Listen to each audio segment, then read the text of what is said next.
That. Can you hear me now? Can you hear me now? It sound like the old Verizon ads, but can you hear me now?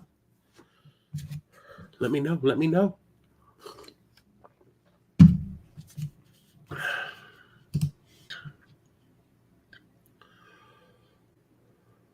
Okay.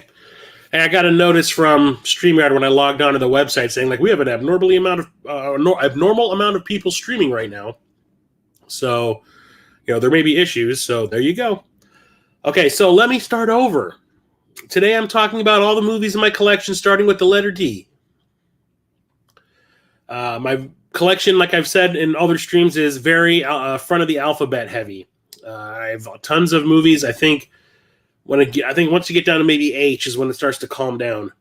But tons of movies in the A's, the B's, the C's, the D's. And you're going to see the D's, the big D, tonight. So, yeah, let's just get into it. Wasted enough time not having any audio, but thanks for letting me know, Oak City, or I would have done half this damn stream without knowing. We'll start off with Dark Angel, The Ascent, which is from Full Moon Features. Back then, it was Full Moon Entertainment. This is from the early 90s. This is when Full Moon had that deal with Paramount. Paramount was giving Full Moon, Charles Band, tons of money to make direct-to-video content because they knew that there was an audience for direct-to-video films, like low-budget direct-to-video films, and they wanted Full Moon to be the people that made those for them specifically. So I think it was like $1.5 million per movie, either $1 million or $1.5 million per movie was the deal. And they pumped out like 3, 4, sometimes 5 movies a year. And they had a bunch of franchises that you're probably familiar with, like I've said before: Puppet Master, Trancers, Subspecies, Demonic Toys. Demonic Toys is still going on. So the Puppet Master movies. And every once in a while they would have an original one that was pretty rad, and this was one of them. I thought this one was really creative. So the idea behind it is, starts off in hell by Wrenches. Oh yeah, Peter's not here yet. Mondane hasn't showed up to one of these in a while. We'll see. The movie starts off in hell and follows around this demon. I can't remember what her name is. Veronica, who wants to see the upper world. She wants to see what Earth looks like because she hears it's awesome. And everyone keeps on telling her, no, she can't. Well, eventually she just says, the hell with you all.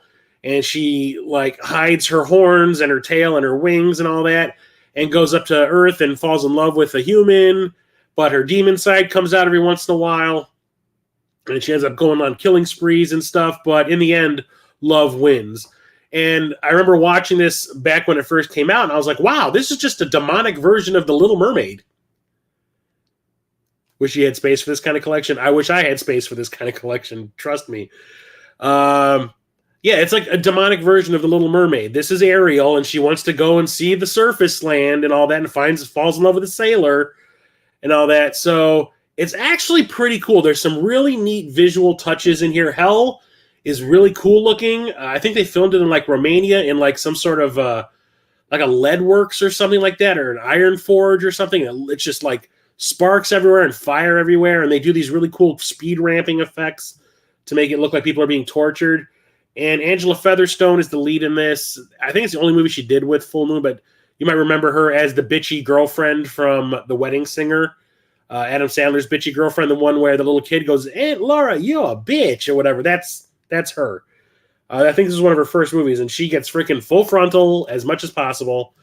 It's actually a pretty cool movie. I like it quite a bit. It's one of my favorite non-franchise movies. I did wish that we got more movies in this franchise. I thought it was an interesting premise. I could have kept going, but going to bed. All right, no problem, dude. Thanks for stopping by. Thanks for letting me know that the audio was gone. Like I said, I would have recorded half this damn thing and not known anything about it. So thank you, sir. Thank you. Next up, we have one of my favorites, and it was not a favorite by many of my friends when it first came out. What is going on in here? Something's loose. I think it's there's a piece of plastic loose in there. A lot of my friends did not like this when we saw it. Fix the window. No problem, dude. Have a good night. We saw this opening night. I was really excited about it. It was the follow-up of the director of The Crow. The trailer was freaking awesome, and it was like it gave away nothing. It made it look like it was this visual sci-fi, cyberpunky looking spectacle. And I was just like, I don't know what I'm seeing in this trailer, but I want to see this movie so bad. It looks so rad. And then we went and saw it, and I thought it was pretty cool. I was like, I liked the way it was always moving forward. It was really fast-paced. It was fun. The characters were interesting. Sometimes some of the acting was kind of farts forever.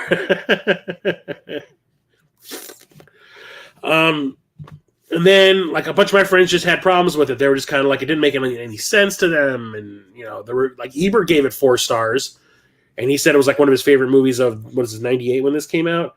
But, like, my brother had a problem with it. He thought it was just the music didn't fit. And, it was too fast-paced for its own good. And it didn't let the characters get fleshed out. I just thought it was really rad. But then, years down the road, we got a director's cut version of it.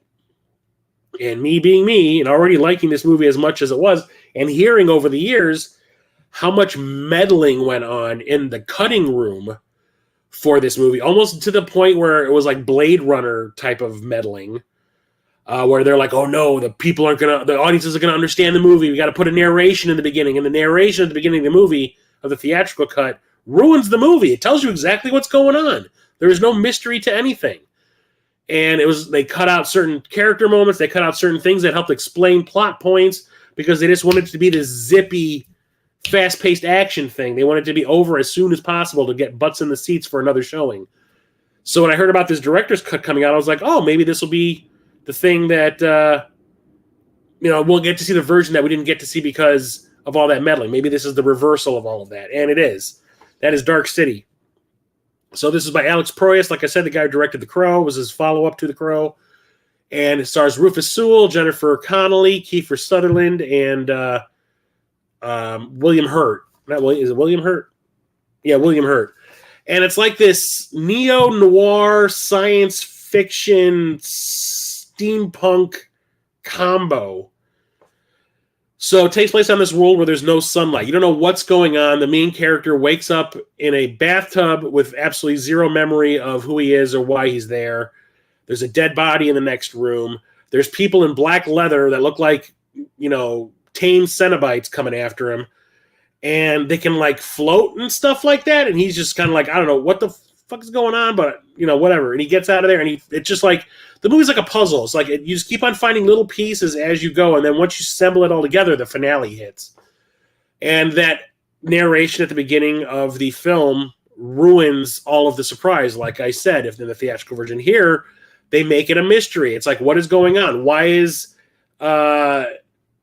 he obsessed with this one woman and all that? Why does he have all these flashbacks to things that possibly he couldn't know? Why is he developing powers similar to these people that are chasing him? Why are there like people living underground? Why is there no sun? It's just really, really cool. It's done with a lot of really rad miniatures and some early CGI. And the cinematography is absolutely fantastic. The set design, like the production design of the whole thing, is fantastic. The music is rad. The action when it happens is rad. Sometimes the editing is a little crazy, which is the only problem I really have with it. The editing is a little nuts. But for the most part, I think it's absolutely fantastic. I watch this at least once a year. I think it's better than The Crow, if you ask me, because there's more. I mean, The Crow is based on a comic book. This is an all-new idea, and I absolutely love it. I love it. I love it. I love it. Can't get enough of that one. I think it is so good. This is one that I had absolutely no interest in watching when it came out theatrically because of the hype surrounding it. People have been talking about the book that this is based on for years, including my parents, and especially my mom. And I was just like, I don't really care about this property. And when the movie version was coming out, everyone was saying it was going to be like the biggest hit of the summer and all that. And I was still of the mind, like, I don't give a shit. So I didn't go and see it at all. Did make a killing at the box office, though. And it stars one of like the biggest stars in Hollywood. That's the Da Vinci Code. I had, like I said, zero interest in watching this. I had, like, I would hear about the book, like, from everybody. The place I was working at the time, people were always talking about it. Like I said, my mother would talk about it. I was just like, I had, like, overload. And I just did not care. But when it came out home video, I rented it. I don't think I rented it right away either. If I remember correctly, I waited until this extended cut came out, because I remember I got it from Netflix when they were still sending out discs. And I rented the extended cut, and I was just kind of like, well, whatever. If I'm going to watch it, I'm going to watch it this one time. I'm going to watch like this, director's cut version. And I was pleasantly surprised. I actually really enjoyed it. I'm not a religious person myself, but I do like movies about religion, and like especially like the religious horror movies and stuff like that. Not the exorcism kind of stuff, but we're talking like The Prophecy or Constantine, stuff like that. But this one, like, I was pleasantly surprised. Like, I didn't think that Ron Howard could do something kind of dark like this, and I was surprised. I really liked the soundtrack by Hans Zimmer. I thought it was absolutely fantastic. Sure, where the story ends up going is a little far-fetched. Just so happens these two people had to meet, or they happened to meet, and it's just the person he's looking for kind of thing. It's just like, really?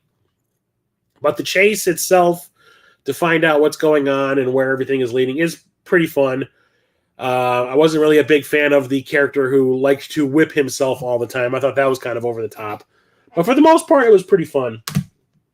I loved the scene with Ian McKellen in his house where he's like explaining what's going on and what the big deal is.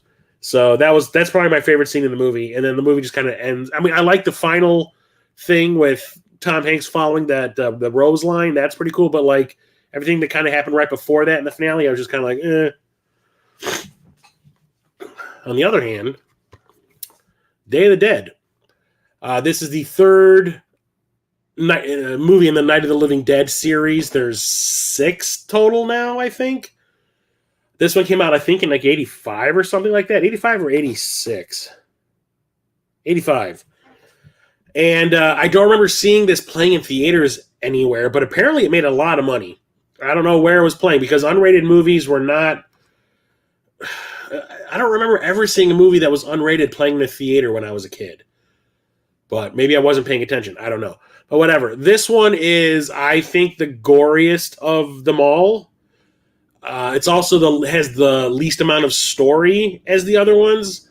So this one takes place after the apocalypse has basically decimated the planet. There's groups of survivors, here and there, but this one follows around this group of military survivors who have like commandeered a bunker. They have a couple of doctors down there and a couple of civilians with a helicopter. And every once in a while, the civilians will go out and look for survivors. If they find any, they bring them back to the compound. But for the most part, the military are there to facilitate the doctors who are operating on the dead, the zombies, trying to make them subservient. So they're trying to not so I guess sort of lobotomize them in a way that they won't look at us as food anymore, and we can use them kind of as servants. I know it's only been able to be pulled off with like one zombie in particular, which they call Bud, or was it Bud? I think they call him in the movie. Excuse me. But like for the most part, it's just watching a bunch of immature soldiers just picking fights with everybody they possibly can in the bunker, and it gets annoying to me.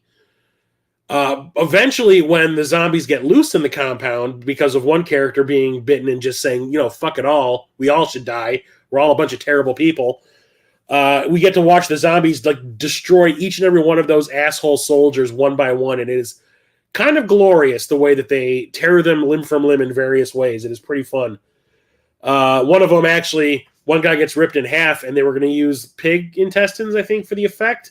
And they left them in a refrigerator over the weekend, and the refrigerator, like their power went out over the weekend. And when they came in on Monday to shoot the shot, everything in there had spoiled. So when you see the guy who is being ripped apart, ripped in half, using the pig intestines, the look on his face where he's trying to say choke on him to the zombies is him actually trying to choke back barf because the smell was so bad, which I think is kind of funny. It actually adds to the scene. But it's also the shortest movie, I do believe, in the series. This is like 80 minutes. It just kind of goes by real fast. But it's just, I don't think it's very well written. It's not well acted, I don't think. It's all about the gore effects and the practical effects and all that. That's what makes it. And the music is kind of cool, too. It's just kind of weird that, like, George Romero used, like, he had somebody compose disco-esque music for a zombie movie. It's just kind of strange. But the music is cool. But not my favorite in the franchise. That will always be Dawn of the Dead. This one I still haven't watched. I bought this one sight unseen because when I was really getting into the full moon stuff, like a year or two ago or whatever, every time I would go to the Full Moon Features website. What is it? fullmoondirect.com. And they were always having sales on their movies, on their physical media. Especially like during Valentine's Day. They always had like a Valentine's Day sale where everything was like 60% off or something like that. And I remember one time during one of those sales, I went there and I just bought a whole bunch of stuff. And it was a lot of stuff that was from pre-Full Moon days. They released a bunch of stuff on Blu-ray from like the Empire days and things that came out before Empire was a thing in the 80s. Like stuff that Charles Band was directing and producing back in the 70s. Like this. I've never seen it, but a friend, you told me a while ago that it was actually pretty decent. That is The Day Time Ended. And I can't really the back says, from producer Charles Band and director John Carlos, who directed Kingdom of the Spiders and Mutant, comes this delirious and surreal 79 sci-fi cult classic. Deep in the desert, a rural American family is forced to endure a night of interdimensional extraterrestrial terror when a UFO appears over their home. Suddenly, their clan is besieged by a warring race of reptile monsters, a fleet of lethal, laser-shooting miniature spaceships, and a rift in the very fabric of time and space itself. Starring Hollywood legends Jim Davis, Dorothy Malone, and Christopher Mitchum. The Day Time Ended is a lively, bizarre fantasy filled with great practical effects and featuring a rich and evocative score by Richard Band, the brother of Charles Band. You'll have the time of your life. Yeah, okay, I'm sure. But I have not watched it yet. It is still sealed. I need to get my ass in gear and start watching these movies that I bought sight unseen so I can judge if I actually want to keep them in the collection or not. But that one was recommended to me when I was going through the list of things that were on sale on the website that one time, and this one dude that I used to talk to was like, yeah, that one's actually pretty fun. I'm like, okay, fine, I'll pick it up, and still haven't watched it. This is the original film in the series. It has a sneak peek of the remake. Don't watch it. That is The Day the Earth Stood Still. This is the original one from the 50s that was directed by Robert Wise, who directed Star Trek The Motion Picture. And this is like one of those sci-fi movies with a message from back in the day. So this UFO lands in D.C., big-ass robot comes out followed by like a dude who immediately gets shot by the military because he's alien. Turns out he's there to say, like, hey, we see... He was basically sent to Earth as a missionary to say, hey, Earth, you're starting to show signs of doing the certain things that we did on our planet that led to its destruction, like the way we treat the planet. You need to stop. Otherwise, your planet's going to end up just like ours, and you're going to end up like losing your planet. And you have to find somewhere else to live, or you're all going to die out. So you need to start getting your shit in gear. And Earth don't want to hear that. But it's a fantastic movie. I really, really like it. I was shown this, I think, on TV by my father when I was really young, and even though kind of like the idea of it kind of went over my head, it was a real fast-paced movie for what this is. And the effect of Gort, the big robot that came out of the UFO, when it goes on like that killing spree, like that destruction spree at the end, is pretty fun. So I still have a soft spot for this one. Just don't watch the remake with Keanu Reeves. It is so bad in every single way. It ruins everything that one does. Excuse me. Like I said, I'm still getting, well, you couldn't hear me. There was my audio was silenced at the beginning, but I'm still getting over a really bad chest cold that I had last week. I'm drinking orange juice.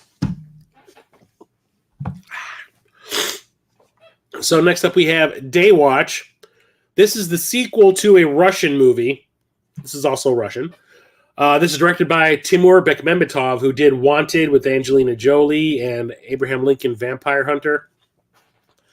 The first movie, Night Watch, and this were the movies that got him noticed. So these were both, well, at least the first one was kind of low budget, and the things that Bekmambetov was able to pull off on such a small budget in Russia was kind of mind-boggling. It's basically about warring clans of vampires, and I think werewolves too. Like, there's the people they can stay awake, or they can actually roam around during the day, and then there's the ones that can only be awake during the night. And that's what the whole Night Watch and Day Watch thing comes from. The werewolves can come out during the day, the vampires can all come out at night. So there's like this fragile peace between the two of them, and there's this other party who's trying to break the truce. And the first movie is basically about the truce being meddled with and then eventually broken. And it's really cool visually. It's stunning. Has a lot of crazy action. It's if you were to take the Underworld movies and literally mix it with the Matrix, like the crazy stuff you would see in a Matrix film. It was pretty awesome. And I remember I got tickets through Ain't It Cool News to go and see the first movie at like a test screening or a private screening or something. And I got there too late to get in. And I was really bummed about it, but I eventually saw the movie on home video. Same thing with this. So the sequel here is all about what happens once the truce gets broken. And now there's like a full-fledged war going on. One of the characters from the first movie has switched sides. And it's now that since that first movie was so popular and made so much money on such a small budget, the budget for this one got increased like tenfold. And you can tell because it is just absolutely crazy in every single department, like production design, special effects, the action scenes are absolutely nuts. It's absolutely crazy. It's a little nonsensical too. Stuff happens and it's so fast that it's hard to keep up, especially because it's you can either watch it dubbed or subtitled. So sometimes things don't translate very well, but it's still super, super fun. There really isn't much on the back to show, but watch these two movies back to back. It's pretty rad. They're based on a series of books that are from Russia, and I had all of them at one point. It was Night Watch, then Day Watch, then Twilight Watch, and then Last Watch. And I read the first two books, and basically, like, the first movie is like the first third of the first book. It's crazy. And they kind of wrap everything up here like in a nice little bow, but they could have kept going if they really wanted to, but I guess they're going to be too expensive to make at that point, especially for movies made in Russia. And I guess Bekmambetov started getting offers to come to the U.S., and he was just kind of like, yeah, the hell with this, I'm out. This, I think, is a really underrated vampire movie, and that is Daybreakers. This has Ethan Hawke in it, Willem Dafoe, and Sam Neill. So this is what happened if Blade wasn't around in the Blade movie. So vampires are now the norm. They are the top of the food chain. They are the lead species on Earth. Humans are in the minority. So here they show like what a daily routine of a vampire is. Like a vampire getting up in the middle of the night, like 6 p.m. when the sun goes down to go to work, goes to get coffee. They buy coffee, but instead of putting cream in it, you put blood in it, and all that kind of stuff. And it's like you see like the mundane, like the vampires are just like the humans. They just drink blood in their night. They walk around during the night. But the thing is, like, the blood supply is starting to run out. And if vampires in this movie are starved of blood for long enough, they turn to like these feral, like what a stereotypical like bat-like vampire would look like. They turn to those, and they will actually start to eat other vampires just to get some blood. And like their government knows that there isn't enough blood to go around for all the vampires because they just burned through it too quick. They killed all the humans they possibly could, and now they're like, oh yeah, wait a minute, our primary food source? What? So a person who used to be a vampire finds out a way to change back into a human and shows it to Ethan Hawke's character, and it starts like this chain reaction. It is actually pretty cool. Went and saw this in the theater opening weekend. Had a great time watching it. Did not think I was going to like it because the trailers were very strange. But when I finally got around to watching, I thought it was pretty fantastic. And now I preach that to as many people as I possibly can. Like, you want to watch an interesting take on a vampire movie? Watch the movie that's all about the vampires. That one's really fun. Okay, here is Dead Calm. This is the, I want to say, second movie I ever saw Nicole Kidman in. And I think she's probably like 19 in this movie. She looks so damn young. What's up? What's up, Dan? How's it going?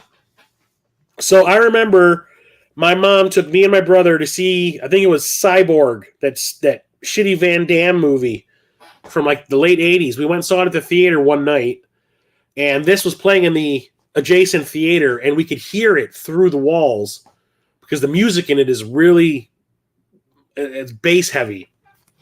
And the idea behind it is Sam Neill and Nicole Kidman are a couple. Real difference in age here, which I think is kind of weird when you watch it now, because like I said, she's 19 and he's like almost 40. And they had lost a child in an accident, and like they're still going through the grieving process, but they decide to get on their boat and just go out into the ocean and just like spend a bunch of time out there away from society, get away from everything to like recover. And while they're out there, they see a boat in the distance and somebody in a rowboat coming from that toward them, and that's Billy Zane. And he's talking about how like, oh, this one dude went crazy on the boat over there that I was on and killed everybody. And you're like, oh no, sorry, it was everyone got sick. Everyone got real sick. It was like food poisoning. Everybody died. And like the story that he keeps on spinning keeps changing. So one night Sam Neill goes over to the other boat to check out what was going on and finds out it's like everybody was murdered over there. And this guy probably did it. And now he's alone on the boat with his wife. And guess what? Sam Neill's on the other boat. Billy Zane sees that he went to the other, that Sam Neill went to his boat. He steals the boat with Nicole Kidman, and off they go. And it's like this cat and mouse game. Like she has to pretend like she's interested in Billy Zane in order to survive, still hoping that her husband finds a way to get off that boat and get back to her. And it is really, really good. George Miller, who does all the Mad Max movies, produced this, but it was directed by Philip Noyce, who ended up going on to direct, Patriot Games and Clear and Present Danger, like those Tom Clancy movies. And while there's some silly stuff going on in here every once in a while, there is some awesome acting going on. And it is really tense. The music is fantastic. The ending is a little like, you could tell they reshot the ending because I guess the finale where they take out Billy Zane, I guess wasn't as well liked by the test audiences as they figured it would be. So they went back and shot this kind of ridiculous finale, which I think is still kind of silly when you see it going on, but it's still pretty cool. I like it quite a bit. I was curious by hearing it through the walls of that theater when we were watching Cyborg. And then when it came to home video, I saw it and I was like, that was actually pretty rad. Next up, we have the two Dead Space movies. Dead Space Downfall and Dead Space Aftermath. They're sealed. I have seen both of these, although I could not tell you what happens in them because I watched them when they first came out, which was around the same time the games came out, which is like late 2000s. So Downfall was released, I think, before the first game, and it was like a prequel to set you up for what was going to happen in the game. So it has to do with the finding of the marker on the Ishimura, I think is the name of the ship, if I remember right, and how it started to affect the crew, and the crew going crazy and starting turning into the necromorphs and killing each other. And it falls around like a group of people who don't seem to be quite as affected as everybody else by the marker, trying to survive and get off the ship. And it ends with Isaac's ship coming toward their ship at the very end to start the video game off. And it's animation-wise, it's okay. It's kind of like, it looks almost like Flash animation, but it's done well enough. It gets the point across. It's actually not too bad. And then we have the sequel, Aftermath, which takes place between Dead Space 1 and 2. And this is the one that I cannot tell you for the life of me what the hell it's about, because I saw this like once when it first came out, and I have not seen it since. The first responder ship, the O'Bannon, has arrived at Aegis 7, attempting to hold the planet together in the wake of the catastrophe that destroyed the Ishimura. But only 4 members of the O'Bannon crew have survived. So I think this was also about the survivors of the first movie. I need to watch it again, though. That's a really cool poster, the marker going into someone's eye, especially when you've played the second game and you know about the whole eyeball scene in that, which is absolutely crazy. I need to watch that one again, but those are both great. This one is one... So I always talk about how I was never allowed to watch horror movies as a kid. Does not mean that I did not see some here and there. Like, some slipped by. My parents would go away for the night and not look at what's on cable that night. And me and my brother would be like, there's a horror movie on at 7 o'clock. Let's check it out, kind of thing. So I brought it up a little while ago. I don't remember which movie stream or which film collection stream it was, that there used to be a channel on cable when I was a kid. It was like in the late 80s, early 90s, that would show nothing but the trailers for the movies that were on pay-per-view. So I remember there was this one time we would sit there and just watch the trailers over and over again. It was like Jaws the Revenge, Hellraiser, Christ, I can't remember the other ones. I remember they showed a chunk of Hellraiser, the movie. They showed a little piece of the movie. They showed a piece of Jaws the Revenge on top of the trailers. But the trailer I remember the most is the trailer for this movie. And that is Deadly Friend. This is Wes Craven's post-Nightmare on Elm Street movie. So he did his big, epic horror movie that made New Line an actual company, like a major company in the business. And now his name is kind of like everyone's trying to give him offers and all that. So Wes Craven's like, yeah, I want to do something. I just don't want to do another horror movie. So he picks this book called Friend, which is like a teen thriller about this kid who's like a genius. He's created a robot he's created an AI that he has put inside of a robot that he built. And the robot gets destroyed by one of his crazy neighbors. And then the girl that he's in love with ends up getting killed by her abusive father. And he decides to take the two tragedies and combine them, and ends up putting the AI inside of his dead girlfriend. She comes back to life. But the thing is, she can't control the urges that the robot has. Like, now there's no chip controlling the AI from doing certain things. So she ends up killing certain people too. Like, she goes after the father that killed her because of the memory she has of him killing her. She goes after the woman who killed the robot and all that. So in the book, it was like PG rated killings. It was basically like, I break your neck, or, I throw you so hard at a wall that it breaks your back or something. And you don't need to see blood for that kind of stuff. So he shot the movie when he made that movie, Friend, which ended up getting retitled Deadly Friend. He shot the movie as if it was PG, showed it to a test audience, and the test audience is like, wait a minute, you're Wes Craven. You're Mr. Nightmare on Elm Street, Mr. Freddy Krueger. Where's all the gore? And he's like, I didn't want to make a movie with gore. I wanted to make an actual movie. Just happens to have horror elements in it. And they were not accepting of that. So Warner Brothers is like, here's another $1 million. Go and reshoot a whole bunch of extra scenes, to reshoot those death scenes, make them gory as hell. And he's like, God damn it. So now instead of throwing somebody so hard at a wall, actually in the movie it was a door at the front door of the house, instead of throwing somebody so hard at the door that it breaks their back or breaks their neck, now the girl picks up a basketball and throws it at the woman's head, and her head explodes when it collides with it. Yep. Now she does still break her dad's neck, but here, when the boyfriend finds out what happened, he sees that she basically dropped her dad's head into the boiler or the furnace in the house and burned his face off and stuff like that. It's pretty gory, but this was one of those movies, like I said, I was obsessed with that trailer that I would see on that channel.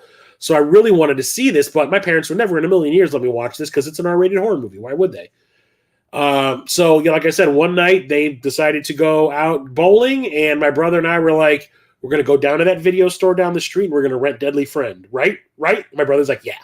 And that's exactly what we did. That video store that was right by our house was a mom and pop video store. They did not give a shit. The only time they ever asked anybody about a movie was when, like I talked about it before, when my brother went and rented Showgirls. That was the only time they ever said anything. But they still let him rent it because he said my parents wanted me to rent this for him. So yeah, like I said, genius moves into a new town. He has built a robot with an AI in it. Falls in love with his neighbor, who is this young girl, but she's being abused by her dad. There's also this neighbor across the street who's known for being like an asshole. She always puts a shotgun in people's faces when you near her property, kind of thing. And that neighbor ends up taking out the robot because she doesn't like it. And then the girl ends up getting killed by her dad, slaps her across the face when she's at the top of the stairs, falls down the stairs, whacks her head up against the wall, basically gets brain damage and dies.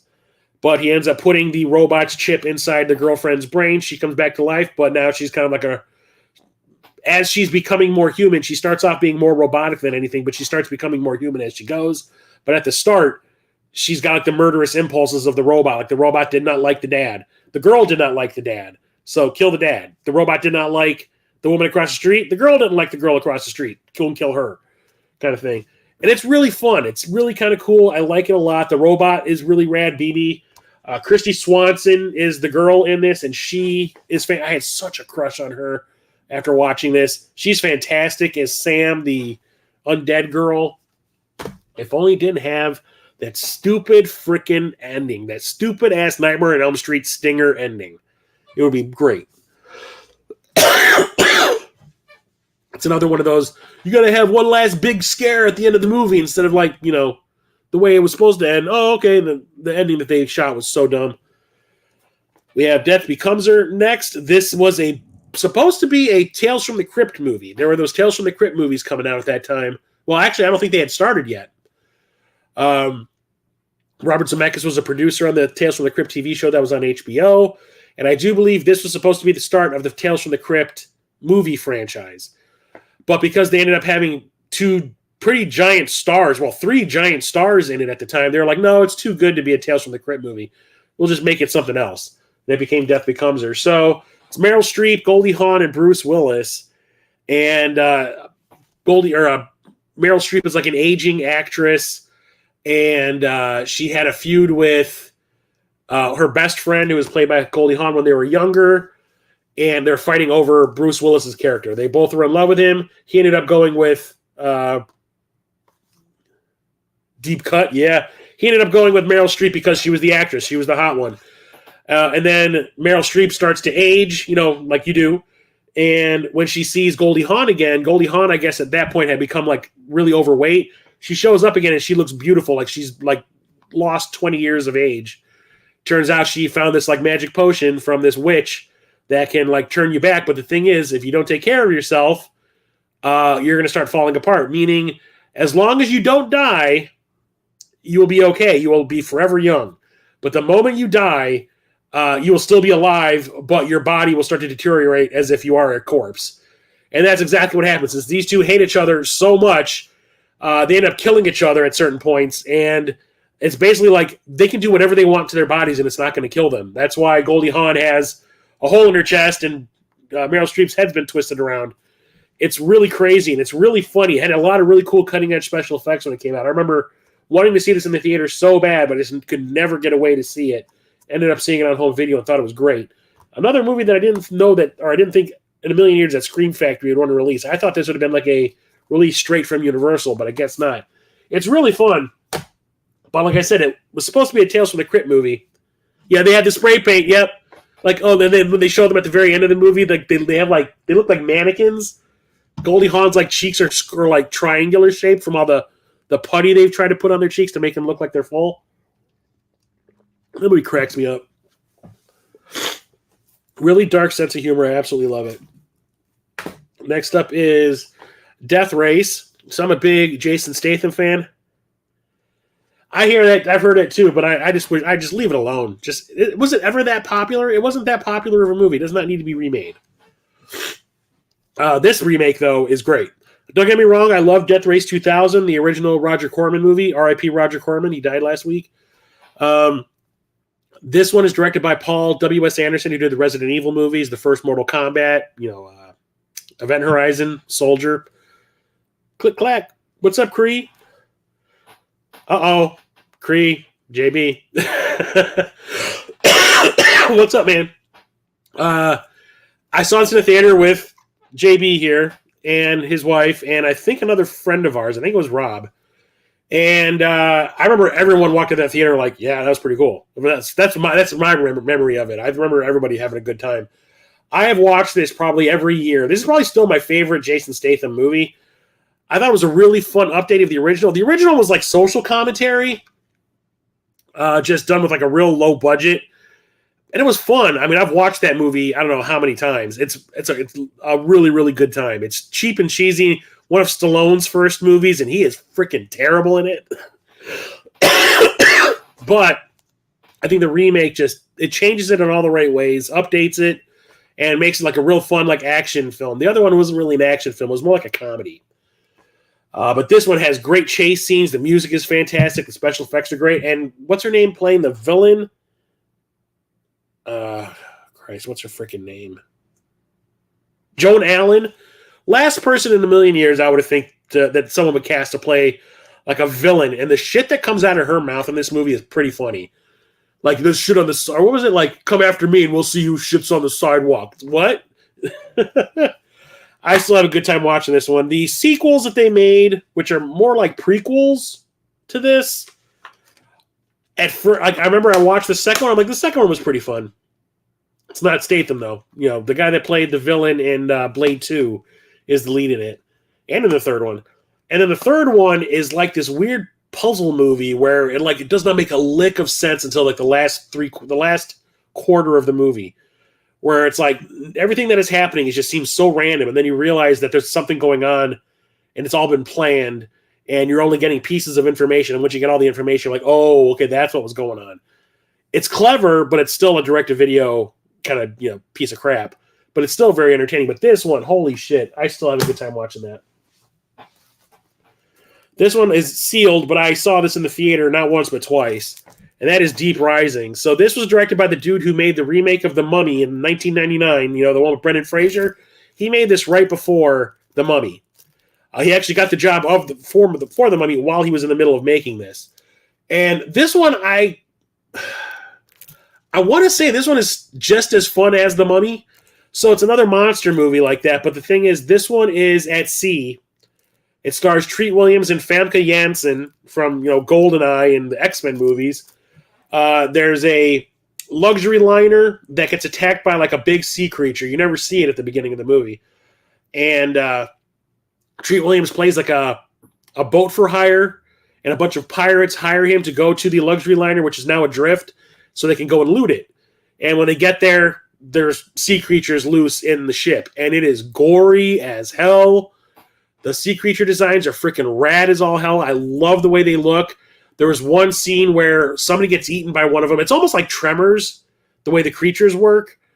There's like these tentacles with mouths on the end of them, but they obviously connect to a larger creature. But these tentacles are the way that the thing is getting its food. It's sending these out into the different sections of the boat to grab food and bring it back to the main creature.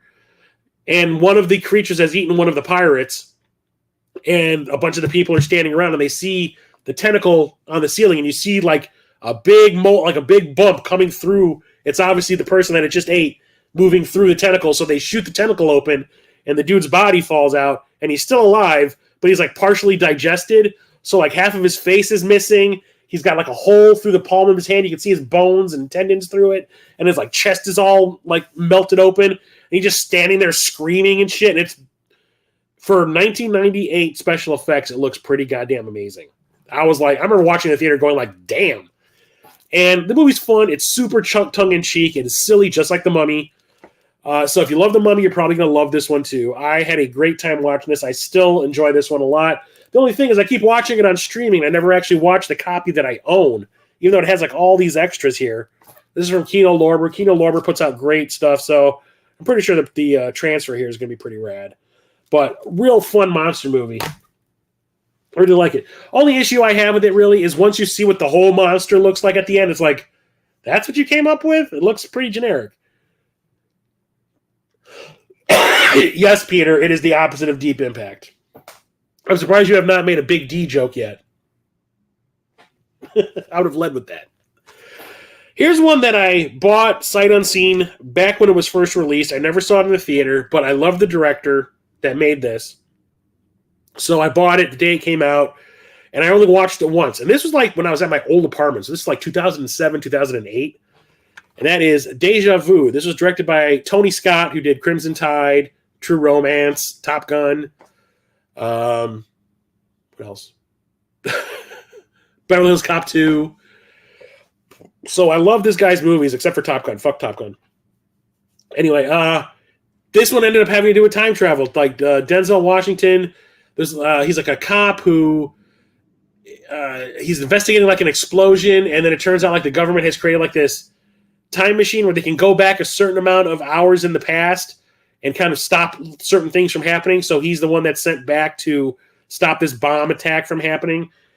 And I need to watch it again. Like I said, I have not seen it since I first bought it, which is, like I said, 2007, 2008. I just remember that Val Kilmer's in it too. And it has a pretty cool soundtrack. And I remember the action scenes. It was like a really rad car chase at like the halfway point that I remember being pretty awesome. I need to watch that again. Here's one of my all-time favorites. That's Demolition Man. Went and saw this opening night with my buddy Charlie. And we had a blast watching this. It was so much fun. So the trailers made it look like it was this serious, like Commando-esque action movie. Like it was just nothing but nonstop action. You know, Stallone trying to beat the shit out of Snipes and vice versa the whole movie. No, turns out this is a comedy. Just happens to have a lot of action scenes in it. We were not expecting it. The trailers did not let you know that you were in for a comedy, which surprised the hell out of us. And I think that's why we ended up liking it as much as we did. So Stallone is this cop who's been after Snipes' character, which is Simon Phoenix, for like years. Ends up trapping him in a building, but Phoenix has it rigged so it'll explode. And he had like a bus full of corpses hidden in the back. So when the building blows up, they think that they were like people that were hostages, and Stallone's character just didn't give a shit that they were there, and he let the building explode with the hostages there. So Phoenix gets arrested for being a criminal, and Stallone gets arrested for manslaughter. And there's this new experimental jailing system where you get frozen for a certain amount of years as your penalty. And Stallone wakes up like 30 years in the future, and it's like a PC state. Like nobody swears, everybody's a vegetarian. Everybody's kind to each other. Nobody touches. You wipe your ass with seashells now. And it's really funny because it kind of is making fun of California, like the way California was trying to be real progressive in the 90s. And like it's even funnier now with the way that society has kind of like changed a lot. And it makes fun of, it's making fun of America. And I think it is hysterically funny. Like I still think it is funny as all hell. And plus, really young Sandra Bullock in this. I fell in love with her in this movie. I thought she was the cutest goddamn thing I'd ever seen on two legs. Still think she's adorable as hell in it. One of my favorite movies. I watch that one at least once a year. Yeah, Be Well. He doesn't know how to use the Twisty show. What are you doing? How you doing? It's a rat burger. Not bad. One of my favorite horror movies, The Descent. I went and saw this with my buddy Charlie, the one I saw Demolition Man with, and he had a freaking panic attack in the theater when we were watching this. So this one is by Neil Marshall, who's one of my favorite filmmakers. He did Doomsday, Dog Soldiers, the remake of Hellboy, bunch of Game of Thrones episodes. So this is about a group of like 5 women who get together every once in a while to do something together. In the movie, they decide to get together to go cave diving. And while they're down there, turns out they're not alone. There are these like subterranean creatures down there that are like humanoid, that are like blind, but they, everything is sonar with them because they live in these caves. There's no light down there. They don't need their eyes. And they're cannibals. So it's like this survival movie. These women are trying to get the hell out. And it is filmed in such a way that it is very claustrophobic, and it gave my buddy, like I said, a panic attack. And he probably will never watch this movie ever again. And I thought it was really well made. The way it was shot, like I said, it actually made it feel like you were in the caves with everybody. Like I remember I held my breath a couple of times. And it is actually legit scary. The performances are all good. And I thought it was great. The only thing was the ending was really stupid. The finale, like the last thing that happens in the movie, ended up being really dumb. And I couldn't figure out why they decided to ruin the movie with that. Turns out this movie is a Scottish production.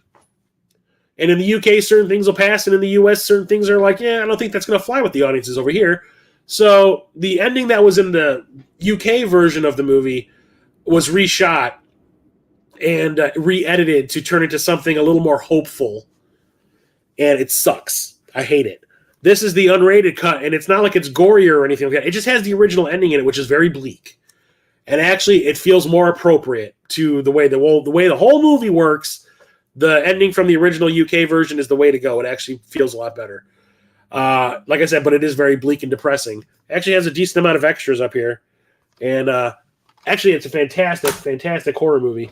Don't watch the sequel. It ruins it. Sandra B does it for me. Jesus, man. Here is one of Guillermo del Toro's early Spanish movies, and probably my favorite movie that he's made, and that is The Devil's Backbone. And this is the Criterion Collection version of it. So this takes place in an orphanage during, I think it's World War II, and there's this ghost child that just keeps appearing every once in a while. And there's really no way to describe the movie without ruining certain things if you have not seen it yet. But there's this dude that is working at the orphanage that his motives are kind of questionable. There's like a bomb that has crashed it landed in during an air raid or whatever. A bomb was dropped on the orphanage in like what do they call it? Like the where the kids would play, like the playground area, whatever, but it never went off. It actually just like landed on the ground and just never exploded. So there's like this, is there possibly a bomb that could go off at any time in the orphanage kind of thing going on? And plus this ghost story. And the ghost is designed in a really cool way with like the way they use the CGI, because the kid looks like he's underwater whenever you see the ghost. There's like this wound in his head, and it's like always leaking something that looks like it's like leaking into water. And the kid's hair is always kind of like waving like he's underwater. It's a really cool effect. I really love this movie. I'm not going to go into the description of it because, like I said, I will ruin things. But I highly recommend checking that one out. Here's one of the few Hitchcock movies I had not seen until probably 2 or 3 years ago. That is Dial M for Murder, and this one is in 3D. This is a 3D Blu-ray. One of the ones I did not want to get rid of. I did not realize that Alfred Hitchcock had shot movies in 3D before. I thought that was something that was like beneath him. But apparently he was okay with gimmicks back in the day too. So this is almost like a stage play. It all takes place in one house.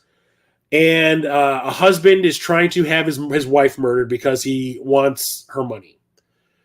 And he hires a guy to do it, and it just all goes completely wrong. And it's all about like the husband. Like the first half of the movie is like the planning of it, and then the it happening and then not happening because stuff goes wrong, and then the like, how do I get out of this without everyone finding out that I was behind it kind of thing. And it is so well done. It is so tense. I remember I was watching it, like I watched this in my PSVR headset, and I'm watching it. I'm sitting there going like, how is it that I've never seen this goddamn movie before? Like, this is so goddamn good. What's wrong with me? I had a blast watching this. And in 3D, it's not like things are poking you in the face. There's maybe 2 scenes where like something goes toward your face. For the most part, it's about making you feel like you're in the room with the people. It's like about the immersion level, which I thought was really cool. I mean, I would not expect Hitchcock to be like, oh, look, I've got a red hot poker. Here it comes, real slow, like right in your retina. No, it's like he's all going for atmosphere, and it works. It's really cool the way he did it. And then we have this. I talked about this in my pickup stream 2 weeks ago, I think it was. I've been trying to get all the Bond movies that I did have in my collection into my collection. And turns out a lot of the ones that I was missing are ones that are terrible, which is why I never bought them to begin with. I already had a couple that I didn't like, but there was a reason why certain ones were not there. And Diamonds Are Forever. This is the seventh Bond movie. So you had 5 with Sean Connery. He quit because he said he wasn't getting paid enough to play the role. And then they brought in George Lazenby to take over the role. George Lazenby quit after the one movie. They were trying to get Roger Moore for this one, but he wasn't available because he was still doing The Saint. So they threw a whole bunch of money at Sean Connery to come back like one last time. Turns out it wasn't the last time. And you could tell he's, A, not interested. He just did it for money. B, the script is freaking terrible. It is like one of the cheesiest goddamn things you'll ever see in your life. And it is so badly directed. And there's like a scene where Bond is driving through an alley in like, I want to say it's like a Chevrolet or something. And he does one of those like 2-wheel wheelies where the car goes on 2 wheels on the right side. Because it needs to fit through an alleyway that it normally couldn't fit if it was on all 4 wheels. Well, when they shot it, do the stunt where it jumps up onto the 2 wheels, it's on the 2 passenger side wheels. But when they filmed it exit the alley, it was on the 2 driver side wheels. So they do this stupid camera trick where they just show the people sitting in the car in close up, and they hear this like boop boop sound, and the camera goes like, and just switches over to the opposite side. Like he managed to just flip the car over because they had an editing gaffe. It is so freaking dumb. I've just reshot the goddamn thing. But it is so bad. It's like the Blofeld is the bad guy again, but he was in the 2 previous movies, You Only Live Twice and On Her Majesty's Secret Service, and he was played dead serious both times. Kind of scary in the 5th one in On Her Majesty's Secret Service. But here he's played for laughs. He's like this campy villain who at one point is like walking around in drag for no reason. It is just stupid. I hate this movie. I hate it. I hate it. I hate it. It is one of the worst Bond movies I've ever seen. And then we have Dick Tracy. This was made because of Batman in 1989 being such a monster hit that the following year, Disney was like, we want some of that. We need to find a comic book character that we can make a movie out of real fast to have out next summer in 1990 that can compete and I'll make that kind of money because we want some of that. And it turns out it was not what people wanted to see. I will give Warren Beatty credit. He made the movie look like the comic strip. But the reshoot would be like for 8K easy. Oh man, so bad. I don't know how we can afford that. These movies make $80 million each time. I don't know how we can afford $8,000. I will give him credit. He makes the movie look like the comic strip. Like everybody's wearing primary colors all the time. The outfits look just like they do in the comic books. The bad guys, all the bad guys have some weird makeup thing going on. Like dude with a big nose, a dude with like a huge head and a tiny little face. People that their faces are all wrinkled. Some guys have like big lips that are like hanging off their head. They make them all look just like they did in the comic strips. The only thing is the story ain't there. For some reason, I thought it was a good idea to cast Madonna in this, and she sucks. She sucks in this. Sure, a couple of songs came out of this that were pretty cool, but it was like she was dating Warren Beatty at the time too, which is like, isn't that a conflict of interest kind of thing? The only thing worth watching in this movie is Al Pacino as the villain. I can't remember what his Big Boy Caprice, I think his name is. He is like chewing the scenery like you would not believe. He is just having the time of his life. And it seems like every time he plays a villain in a movie, you can tell he's just having like a ball. And you can tell he's doing it here. Under all that makeup, he's just like, I can do whatever the hell I want. No one knows who I am. I'm Big Boy Caprice. But for the most part, it's fun. Don't get me wrong. It's fun. It's technically well made and everything. It's just the story is not there, which is my issue. But it's fun. It's good for just like a weekend. Just pop something on, watch it. It's fine. You want to talk about some bad Bond movies? Die Another Day. This is the movie that killed Bond for a little while. They felt the need they needed to reboot after this came out, which is kind of strange to me because, yeah, the movie's terrible. It did get like terrible reviews, but it made a ton of money. Like this cost like $200 million to make, and it made like $700 million at the box office, which is like really good money. So the producers are kind of like, well, obviously the interest is still there, but we are going in the complete wrong direction at this point because everybody hated this movie. Even though it was profitable, everyone hated it. Maybe it's time we change it up a little bit. 2 Madonna-linked movies in a row. Diamonds Are Forever? What are you talking about? Oh, yeah, because she's in this and she's singing the theme song. I got you, Cree. I got you. So, yeah, they ended up rebooting the movies, 3 or 4 years later? It worked. But, yeah, I remember watching this in theater, and I liked it the first time I saw it, because I remember I saw it with him, his wife, a bunch of the people we were making our Star Wars fan film with. I think we went and saw this as a group, if I remember right. And I liked it when I first saw it, but the more I thought about it, the more I was like, that was kind of stupid. That part was kind of stupid too. Why was Madonna even in this movie? Like, what was with the fucking surfing scene with the tsunami? Like, okay, yeah, that was pretty terrible. And I watched this like a week ago because now that I've got all the Bond movies, I will say I have all of them now in my collection, except for Never Say Never Again. I will never own a copy of that. That is not an official Bond movie. That is one of those unofficial pieces of shit. I will not have that. And plus, it's out of print. And it's really expensive.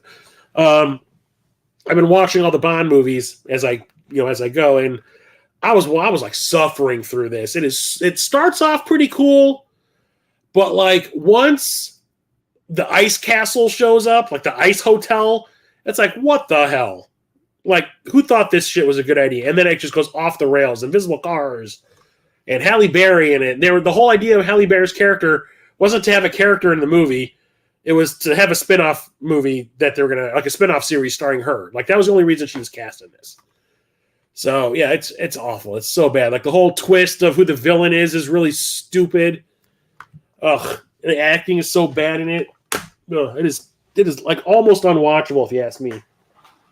To a point, like the first, the dude that never sleeps, the villain. I'm really the Korean guy you saw in the beginning. Like, really? Ugh, I need more orange juice. I'm dying. Yeah, once it gets to a point, I'm just like, this is the worst. And then we have these. These are French action movies that I don't think they were directed by him. No, Pierre Morel, Patrick Alessandro.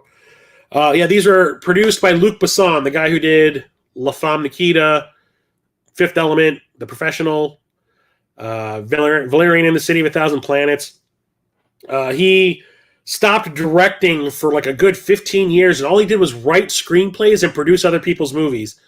And I do believe he wrote both of these. And it is District B13 and its sequel, District 13 Ultimatum. I don't know why they dropped the B from this one, but whatever. This was where parkour was first like featured in a movie prominently. You'd seen it every once in a while in movies, like here and there, but this was where it's all about parkour. The fact that one of the main stars of the movie is the guy who invented parkour. What's his name? David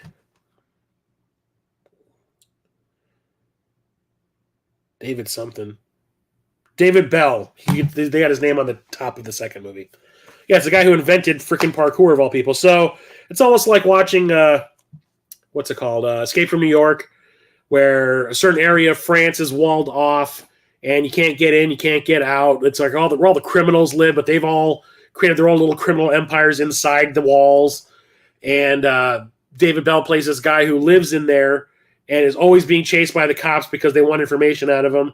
And a cop is sent in undercover to hook up with Bell to help him infiltrate this crime syndicate thing because this other Bell's sister had been kidnapped by this one gangster. So they used that as the in with Bell. Like, we'll help you get your daughter or your sister back if you help us bring down this cartel kind of thing. And I went and saw it with my buddy Charlie. I remember reading about it in IGN on the website or something, and we went and saw it, and we actually really liked it. They ended up remaking it with Paul Walker and David Bell. They brought David Bell back for the remake, and it was called Brick Mansions, and it was freaking awful. But this one is really, really fun. The sequel, on the other hand, just amps everything up to 11. It's basically the exact same movie all over again, minus the kidnapping, but the comedy's been amped up, the action's been amped up. It's pretty fun, too. I like this one a lot more than the first one because this one has a faster pace. But they're both really, really fun French action movies. No Judi Dench? Oh, that's she was the Rosamund Pike. Is who you're thinking of, Dan, the one from Gone Girl. She was nominated for an Oscar for Gone Girl. Yeah, Rosamund Pike. Not Judi Dench. I remember Cree and I went and saw this. I think it was the second time I saw it. I saw it with him. But we're talking Django Unchained, one of Quentin Tarantino's movies. I really, really like this one. I was not expecting to like it, even though this is like watching Blazing Saddles when it comes to a certain word being thrown around quite a lot more than you really need to hear it. Actually, one time is too many for me. But it is thrown around like it is in Blazing Saddles, and it's kind of like, yeah. But I think it's a really fun take on a Western. Jamie Foxx is like a slave who ends up becoming a bounty hunter, and he goes after the people that are holding his wife hostage. Well, not hostage, but she's still owned by a landowner that's played by Leonardo DiCaprio, who is so much fun to watch, act like a complete ass. But I absolutely love Christoph Waltz in this. He plays such a fun, likable character in it that when he kind of meets his maker at the end, it's like a big, like, oh moment. I absolutely love this one, even though I love the way Quentin Tarantino picks songs for his movies. I always think he thinks them through so well. But in a movie that takes place like in the late 1800s, early 1900s, you've got a Kanye West song playing over one of the action scenes, and it's like, no. But I think it's one of his better movies. Yeah, you had it hard for her. Rosamund Pike is hot as hell, dude. You want to talk about women that are hot as hell. DOA, Dead or Alive. Yes, this is the video game movie based on Dead or Alive. It is essentially just an excuse for cleavage and jiggling butts and fights, and that's about it. It was produced by Paul Anderson, who did, like I said, Mortal Kombat, the original movie, and the Resident Evil films. And Corey Yen directed this, who is a pretty well-known Hong Kong action director. And it stars, like, it has a decent cast, at least for the time. It had Jamie Presley, who was on My Name is Earl. And she was like a professional dancer, I want to say. I think she was a professional dancer at one point, which actually translates really well to the martial arts stuff, because she's actually pretty good at it in here. Sho Kosugi's son, Kane Kosugi's in it. It also has Natasha Malth, who ended up taking over the role of Blood Rain in the sequels to Blood Rain. And I can't remember that girl's name, but she was on, what is it, Cold Case? I think it was. Eric Roberts is in this. The dude who ended up having like breast cancer on Shameless is in this. I can't remember his name, but it's this super cheesy movie that is just all about, like I said, bouncing boobs and swords. And it takes after Mortal Kombat as well. It is about like a fighting tournament happening on an island, but there's also like nanotech, shenanigans going on too, like arms sales, and that's what certain people are there for, to stop from happening, is to stop the arms sales from happening. But it's fun. It is really breezy. It's like a mindless action movie. But like I said, you just want to watch a lot of women's asses, jiggling around on the beach. There's a fight scene on the beach between, oh God, what are the characters' names? Damn it. I can't remember the characters' names. Holly Valence's character. Oh, shit. She's the one with the white hair in the game. And the one from the girl from Cold Case. Oh, shit. I can't remember their names. But there's a fight that these two of the female characters have on a beach while it's raining in slow-mo. And it is, aside from the fact that it's two like scantily clad women fighting in the rain, it is actually a really cool, like, choreographed fight. And the way that it was filmed with the slow-mo in mind is actually really cool. It's probably the highlight of the movie. Smoke show. Oh, I'm not a musical fan, but there are certain things that happen to be musicals that I like. I bought this because of Joss Whedon back then, before Joss Whedon turned out to be a complete tool. I found out that he had directed this little short film called Dr. Horrible's Sing-Along Blog that stars Nathan Fillion, Felicia Day, Neil Patrick Harris, and the guy that played Wolowitz on Big Bang Theory. I can never remember that actor's name. and it's like 25 minutes long, and it's basically about this like villain character who's in love with Felicia Day's character, but she's in love with this superhero named Captain Hammer. I think it was Captain Hammer. And he's trying to get her, he's trying to sully his name so she'll fall in love with him instead. And it ends up kind of having like a tragic turn of events at the end. It's actually really well made. And the songs are actually pretty fun, even though I'm not a musical fan.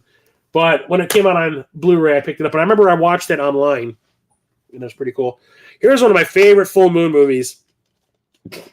You'll see why. This was the one I think I was the most excited about because it was something different from Full Moon. Full Moon was known mostly for horror movies, and every once in a while they have like a sci-fi. God damn, I got the hiccups now. Yeah, every once in a while they do something sci-fi, but it was mostly always like horror. And then they released like a superhero movie out of nowhere, and it's the only time they ever did anything like this, as far as I can remember. And I remember my brother and I were really excited about it. We watched it, and yeah, it's like super freaking short, but it's actually pretty cool, and that is Dr. Mordrid. Initially, Full Moon was going to try to get the license to use Doctor Strange because that was at the point where like Marvel was almost bankrupt and they were just selling off anything they could, which is why Fox got X-Men and Daredevil and all that other kind of stuff. X-Men and Daredevil and Fantastic Four and all that because they needed the money wherever they could get it, right? And Sony bought Spider-Man, and Paramount almost got Doctor Strange for Full Moon. Didn't happen, though. But since they already had a script working, or a script in progress about that, they were just kind of like, just change the character's name, change what he is. He's no longer a sorcerer. He's a wizard. Like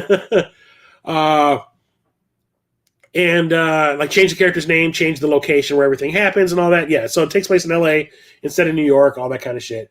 And it is definitely a low-budget version of Doctor Strange, but it's actually really, really fun because the lack of budget made them do things in a specific way.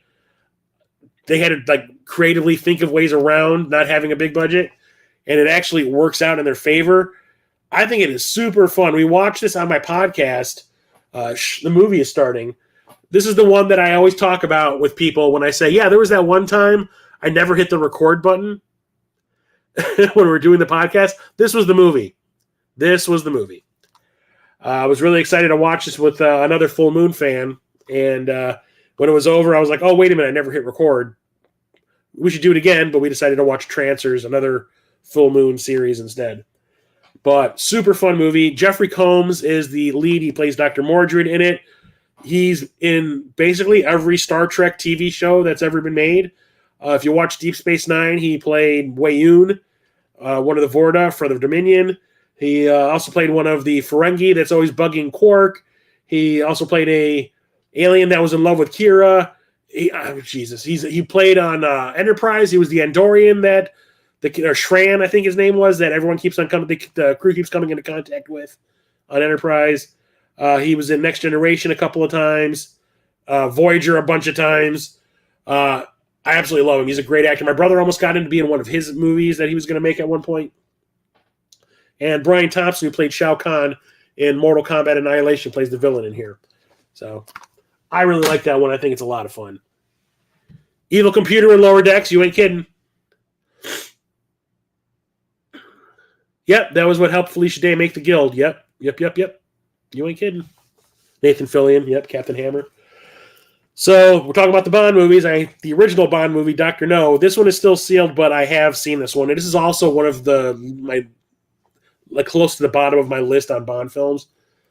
You can see where they needed to improve to get it to where it got in Goldfinger. Because I think Goldfinger is like the pinnacle of the Sean Connery movies.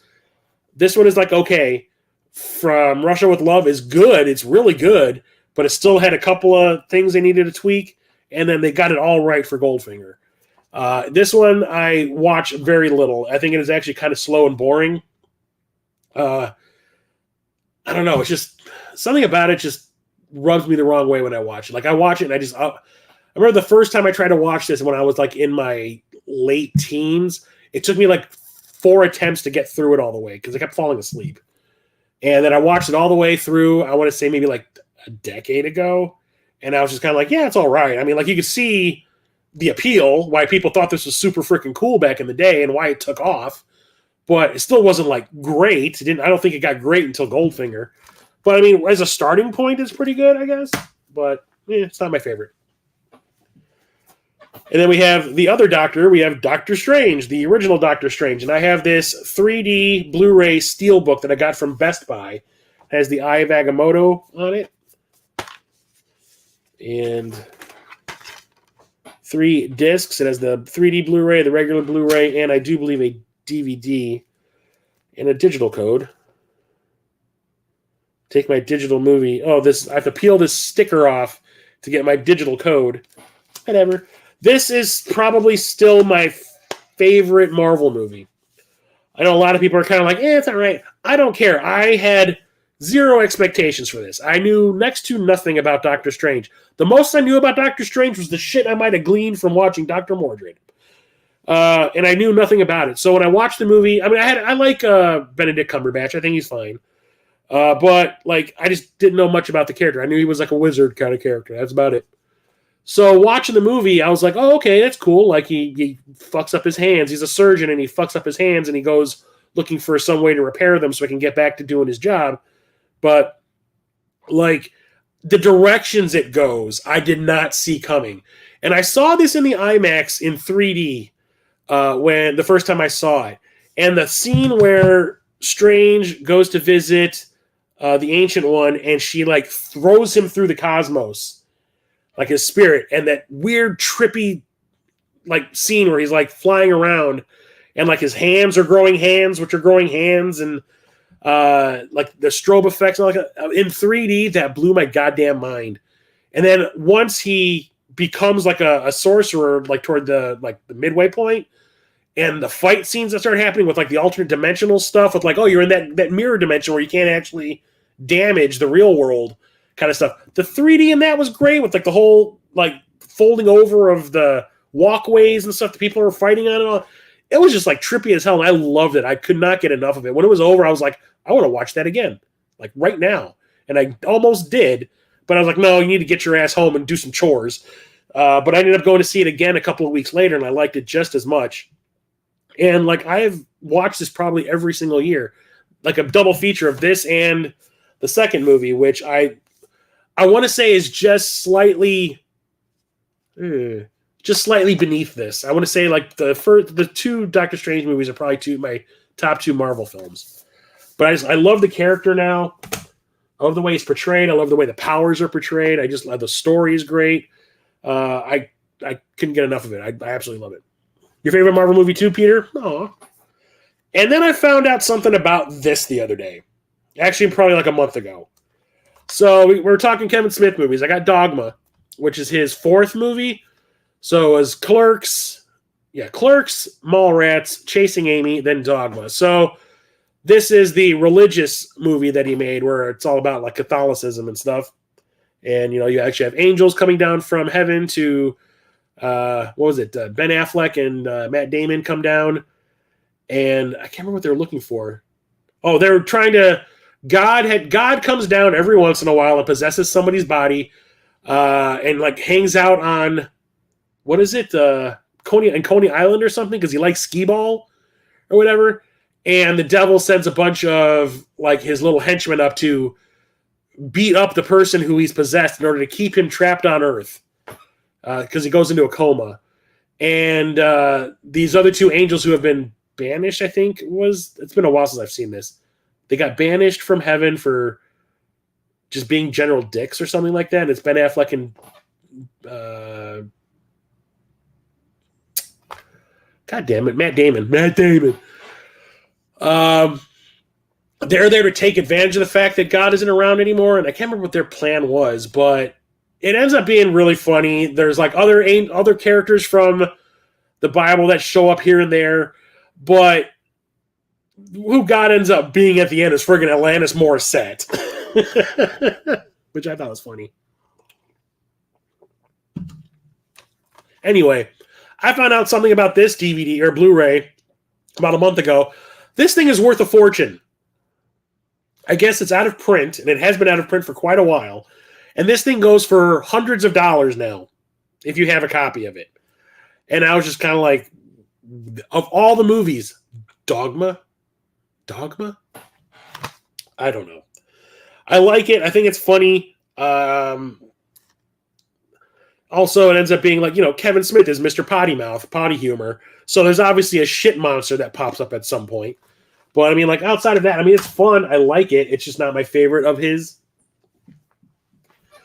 I saw this in the theater, and the gasps from the audience during the finale were, I thought it was funny. Don't Breathe. This is from Fede Alvarez, who's actually directing the new Alien movie that's coming out in August. He directed the Evil Dead remake that came out a couple of years before this, which I think is absolutely fantastic. So a bunch of down on their luck 20-somethings decide to break into this old man's house because they think he's got some money laying around that they could use to get out of town. Turns out he is not only blind, this old man, but he's also like an ex-combat or an ex-Marine or something, and he ends up like taking them all out, kind of. But he keeps the girl alive for reasons I'm not going to say, but the revelation as to what his plan with her is so fucking nasty that, like I said, half the audience were like, oh! Like when they saw what was going to happen. And even me, too, I was just like, oh, no. And it ended up being like, okay, like this is effed up. Like I did not see this movie going in this direction, like at all. No hints in the trailer, which I was glad for, but Jesus, man, really? That's what's going on? And then they decide to make a sequel where they make this heinous son of a bitch the hero. I did not go see that movie. That was a bad idea. This is actually really fun. Until that ending. That ending is just creepy as all hell. Oh, that was Dan. I'm sorry. I got confused. Favorite Marvel movie is probably Winter Soldier. I love Winter Soldier too. Everyone's like, excuse me. Everyone's like, oh, Endgame or Infinity War, and I'm like, nah. I mean, I like them; they're fine. Nah, I like the individual character movies more. And we're talking about, was it Descent, being directed by Neil Marshall, and here's his really big budget movie, Doomsday, that he made that bombed horrifically. Nobody went and saw this. I saw it in the theater with a bunch of people. It was me, Charlie, this dude Tony that I used to work with at my old job. I think Rob might have gone with. I don't think Creer, his wife, went with us. I don't think so.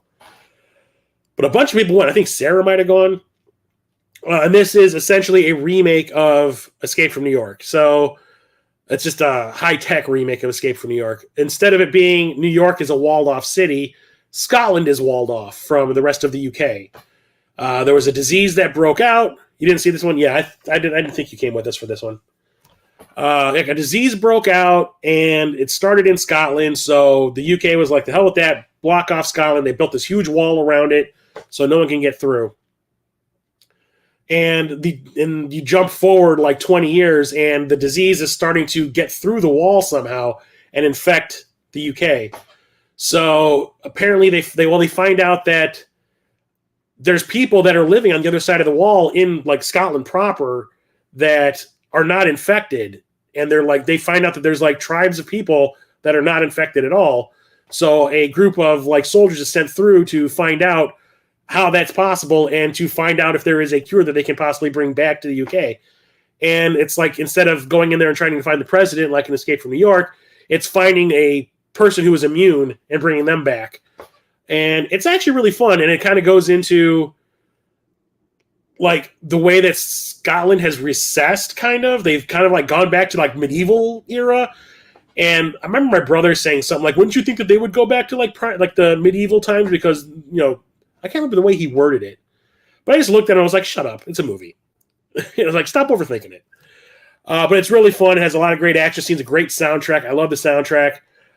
The final big chase scene is like right out of a Mad Max movie with like scores of cars chasing after like one person. And they play Two Tribes by Frankie Goes to Hollywood over that chase scene, and it makes it actually really fun. I watch this one at least once a year as well. This is the unrated version. It is a little gorier, but it's actually just a little bit longer. It's mostly like deleted scenes with character development that were taken out. But I really like this one. It's really fun. I would probably say No, I wouldn't say that's his best movie. I'd probably still say it's The Descent, because The Descent really got under my skin. This one I'm not really big on, but I bought it because it was on sale on the Scream Factory website, and that is Dracula, Dead and Loving It.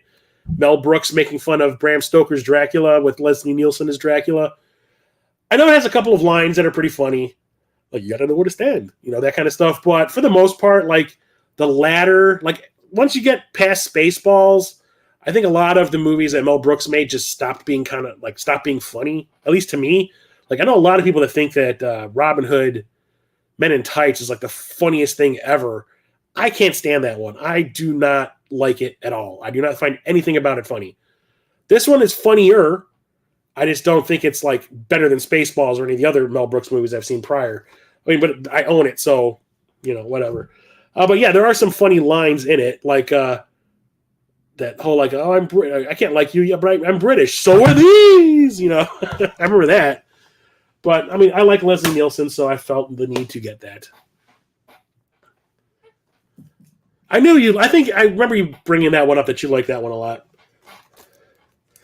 I went and saw this in the theater. I think it came out like not too long after I graduated high school. I want to say like the summer that I graduated. And I went and saw this with a friend of mine. And that is Dragon, the Bruce Lee story. This is Jason Scott Lee's big break into Hollywood playing Bruce Lee. And it's a pretty decent biopic, even though it is a little padded for, it's a little, I want to call it like overly sentimentalized, I guess. It kind of feels hokey at times and like kind of like, I don't think things really happened that way, did they? But they do find a really interesting way, because I don't know if I don't know if what's name had, like, the word had gotten out about Brandon Lee dying yet, and they went back and reshot something. But there is like a scene where they show the making of what's it called? Enter the Dragon. And there's that scene where Bruce Lee is in that Hall of Mirrors scene, and they're filming it.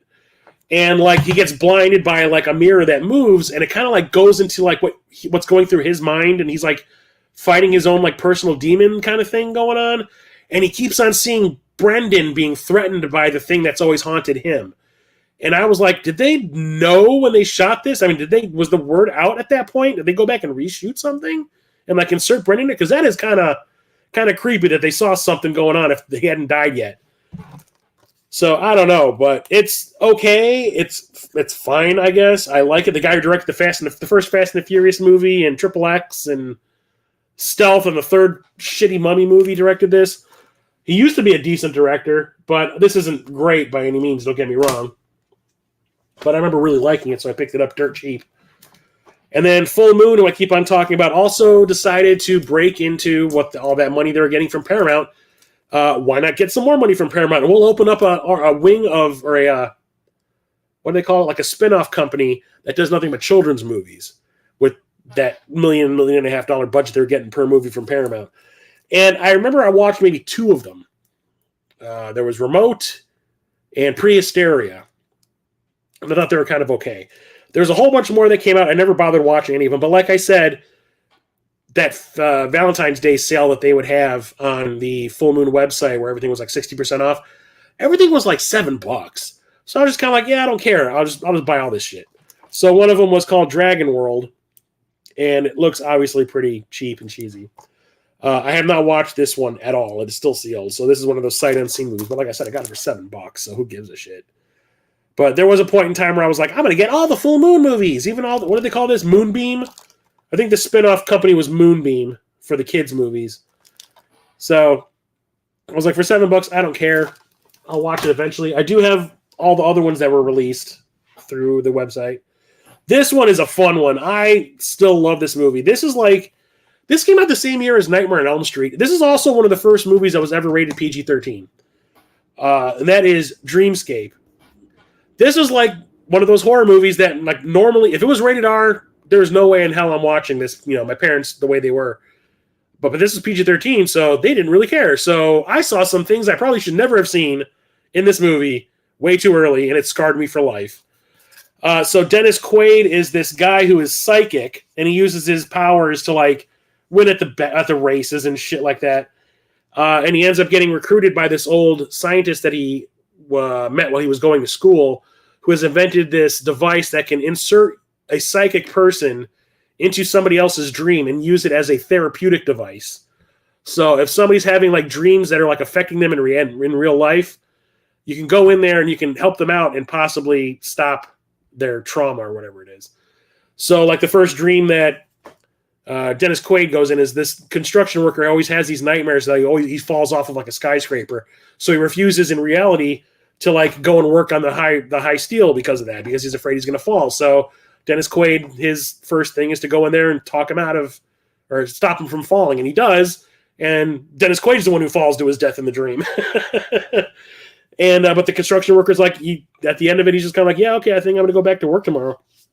But then the dreams that they keep showing him going into get nastier and nastier. There's like a kid who has a dream about a snake monster that's like trying to kill him, and then there turns out there's another psychic guy at the clinic that is actually being groomed to assassinate people in their dreams.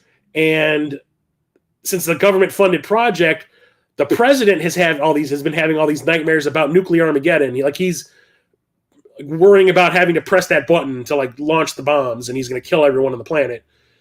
So they end up bringing him to the facility to treat him, and then we're going to use it as a means to assassinate him in his dreams. And it actually ends up being a pretty cool, like, psychological horror adventure movie. It's really, really fun.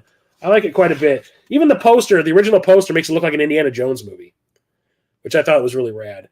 But this has been like a family favorite of ours. We used to watch this all the time when I was a kid. You can see the snake monster that is going after the kid. It's pretty rad. I'm trying to think. Christopher Plummer's in it. He's one of the villains. The dude from the Warriors that clinks the bottles together. He's like, Warriors, come out and play. He's the one who plays the evil psychic guy. Kate Capshaw's in it. Steven Spielberg's wife. It has a good cast. Although there is an edit in it, there is a really bad edit in it. So the original version of the movie, one of the dreams that Quaid goes into is this guy who can't get it up anymore in reality because he has all these dreams about his wife cheating on him and with everyone in the neighborhood. So they send Dennis Quaid in to like stop it from happening. And when they walk into the house together in the dream to see the wife cheating with the dude's brother, in the version that I saw back in the day, back in the 80s, the woman is on top and her back is to the camera, and the camera comes into the room, and as she leans back, she turns towards the camera and her breasts are just fully exposed. And she goes, "Oh!" and like covers herself up. But now, I don't know if it was a thing like they reclassified what's appropriate for a PG-13, because the movie is really violent. So it might have something to do with like we're reclassifying things. You might need to cover something up, either cut out a gore scene or cover up the boobs. Or maybe the woman that was playing, the actress that was playing the nude character had a problem with it, and she says, "I don't want my breasts being exposed anymore," kind of thing, and they had to cut it out. So now when the camera goes into the room, the camera zooms up to her face. Like they digitally zoom up to her face so you never see her chest, which I thought was really strange. But anyway, Dreamscape. Next up we have, I love this movie. I absolutely love it. I saw this in D-Box. It was one of the first, I think the first movie I saw in D-Box. And D-Box is the chairs that move along with what's going on the screen. Now it's part of like the 4D experience that you'll have, but there's more things going on. Here it was just, if you were watching a 3D movie, it was in 3D, but the chairs would also move along with the movie. But this movie did something different. Instead of it, there was a couple of chase scenes on motorcycles, and the chair would kind of like swerve with what was going on. But they did something different with it for the other scenes because it takes place all indoors. My D in a box, really, really, Peter, really.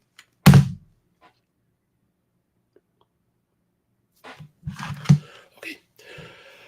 The people that designed the way the D-Box worked for this movie was they decided to tie it into the music. So the music is like this industrial kind of metal stuff, and it has a really heavy beat. So whenever the music is going like boom, boom, boom, you would feel it in your chair. So whenever there was a bass hit, it was like you're getting like punched in the back a little bit. So it was like boom, boom, boom, and it really like felt immersive. Like I felt like I was in the movie. It was pretty cool the way it worked. And we're talking about Dredd. So this is the remake of the Judge Dredd movie reboot. This has nothing to do with the Stallone Dredd movie. That was a flaming piece of shit, if you ask me. This one I thought was great. This is basically another version of The Raid. So it takes place all in one building. The villain is on the top floor, and the heroes need to get to the top floor from the bottom. And all the shit they have to go through on each floor trying to get there.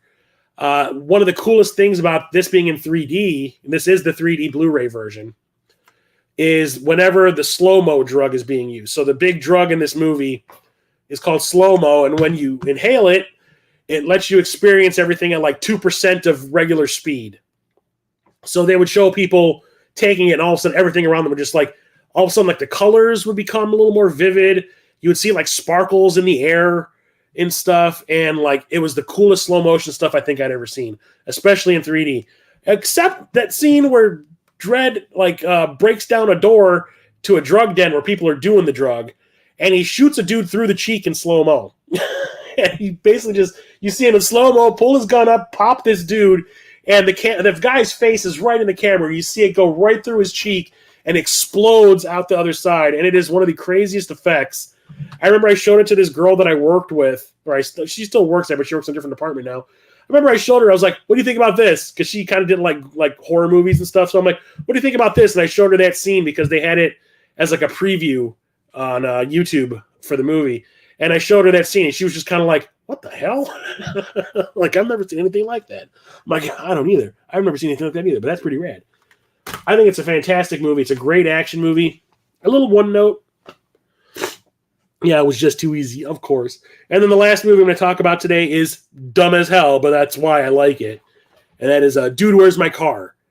I went and saw this in the theater opening night with a friend of mine, and I was dying. I will say there are a lot of deleted scenes on this Blu-ray that I wish were actually in the movie, because it actually made the movie better, but they were taken out to like speed up the narrative a little bit, and I wish they kind of left them in regardless. But it's just like it's a smarter movie than it has any right to be. It's kind of like watching a puzzle being put together, but a funny one. So like the two main characters are just the dopiest stoners you ever met in your life, but they weren't allowed to actually say marijuana or pot or anything like that. Otherwise they would have gotten an R rating. So they keep on calling it shibby as like a code, which I thought was strange, but whatever. I think it was because of everything else going on in the movie. Would have gotten an R rating if they like were just promoting drug use the whole time. They lose their car. They're in trouble with their girlfriends. There's a couple of aliens coming after them. There's a bunch of nerds in bubble wrap that are after them. There's a transgender stripper after them, and they're trying to figure out like what happened the night before that they can't remember, where they got in trouble with all these different groups and why. And it's like I said, a puzzle being put together. It doesn't make a lick of sense while you're watching it, but as the movie goes on, things start to fall into place, and you're like, at the end, you're like, oh, okay, all right. It's stupid, but it's fun. And I'm not really a fan of Ashton Kutcher, but I thought he was funny in this. Sean William Scott basically playing a dumb version of Stifler. But I enjoyed it. I actually had a good time watching this, and I still do. I've watched this probably once every couple of years, and I still have a good time watching it. Like I said, it's smarter than it has any right to me, but it's still stupid. So, yeah, that's it for tonight. Next week, so I was looking at my collection, and I only have a couple of movies in the E's. So I'm probably going to combine E and F next week, just so I have enough movies to talk about to constitute an entire stream. So I will be back next Thursday with E through F for the Film Collection 2024 streams.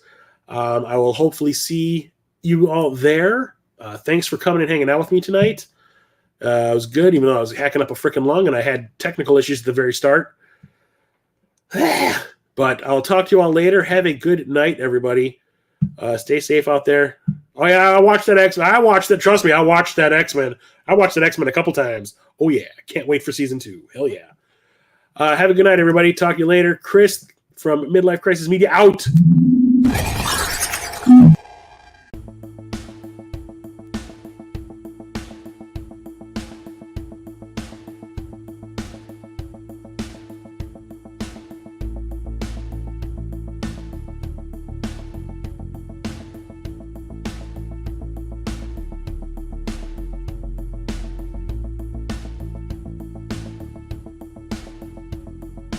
Why?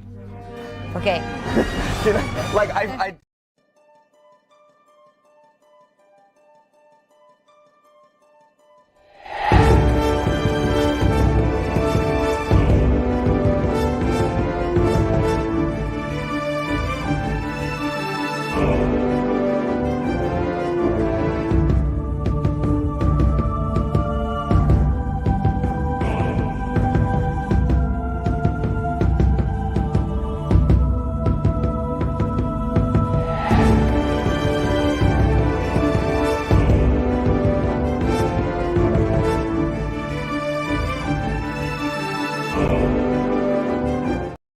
Shit, sorry, I clicked on the wrong outro. Oops.